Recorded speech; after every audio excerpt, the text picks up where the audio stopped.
আমরা জানি এই পৃথিবীতে মানুষের কয়েকটা বস্তুর প্রতি মানুষের খুব আকর্ষণ থাকে।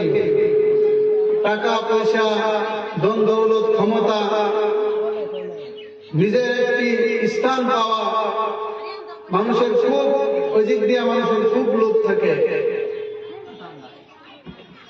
আবু জাহেল তাকে অফার করলেন, তুমি ছেড়ে দাও। সুমাইয়া আবু জাহেলের মুখের উপরে জবাব দিলেন, না, আরবের কেন, গোটা পৃথিবীর সবচেয়ে ধনী লোক যদি আমাকে বানিয়ে দাও, আমি কালিমা ছাড়তে পারবো না। সুবহানাল্লাহ। কেমন নারী ছিলেন মা তারা! তাদের মতন হওয়া আমাদেরকে চেষ্টা করতে হবে। আবু জাহেল যখন সুমাইয়াকে অফার করলেন, সুমাইয়া তার অফার প্রত্যাখ্যান করলেন।